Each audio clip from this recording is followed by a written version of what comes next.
இளம் வயதிலேயே வந்து மெடிக்கல் இன்சூரன்ஸ் எடுக்கிறது. இதுக்கு உதாரணமா நான் என்னோட ஃபேமிலியே சொல்லுவேன். நானும் ராகேஷும் கல்யாணம் பண்ணதுக்கப்புறம் 24-25 இயர்ஸ்ல எங்களுக்கு வந்து கல்யாணம் ஆச்சு. நாங்கள் கல்யாணம் ஆன உடனே 2 விஷயம் பண்ணோம். ஒன்று வந்து டேர்ம் இன்சூரன்ஸ் எடுத்தது, 2வது மெடிக்கல் இன்சூரன்ஸ் எடுத்தது. ஸோ 12 வருஷமா நாங்கள் மெடிக்கல் இன்சூரன்ஸ் வச்சிருக்கோம். ஸோ ஃபர்ஸ்ட் நாங்கள் 12 வருஷத்துக்கு முன்னாடி மெடிக்கல் இன்சூரன்ஸ் குடும்பத்துக்கு 6 லட்சம் ரூபாய்க்கு எடுத்தோம். அப்போ நாங்கள் கட்டின ப்ரீமியம் தொகை 8000 ரூபாய். இப்போ வந்து பார்த்தீங்க அப்படின்னா அது அப்படியே அப்கிரேட் ஆகி நாங்கள் 25 lakhsக்கு வந்து மெடிக்கல் இன்சூரன்ஸ் வச்சுருக்கோம். இப்போ அதுக்கு நாங்கள் கட்டிட்டு இருக்கக்கூடிய தொகை 15000 ரூபாய். இப்போ நான் புதுசாக ஒரு 37 வயசுல 25 லட்சம் ரூபாய்க்கு மெடிக்கல் இன்சூரன்ஸ் எடுக்கணும் அப்படின்னா குறைஞ்சபட்சம் நான் ஒரு 40,000 to 50,000 நான் கட்டணும். ஆனால் ஏன் நான் வந்து 15,000 கட்டுறேன் அப்படின்னா நான் 12 வருஷம் நான் வந்து மெடிக்கல் இன்சூரன்ஸ் வந்து லேப்ஸ் ஆகாமல் வச்சுருந்தேன்.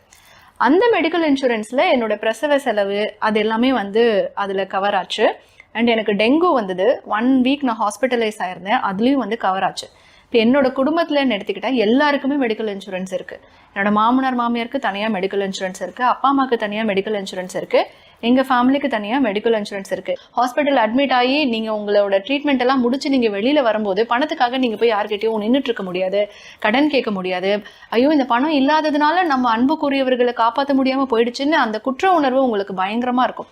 ஸோ எவ்வளவுக்கு எவ்வளோ நீங்கள் வந்து ஒரு புத்திசாலித்தனமாக இளம் வயசில் மெடிக்கல் இன்சூரன்ஸ் எடுத்துக்கிறீங்களோ அந்த அளவுக்கு உங்கள் குடும்பத்தில் சேவ் பண்ண முடியும். தமிழகம் எங்கும் கிளைகள் கொண்ட Annamal institute of hotel management and hospital management படிப்பில் சேர்வதற்கான அட்மிஷன் நடைபெறுகிறது.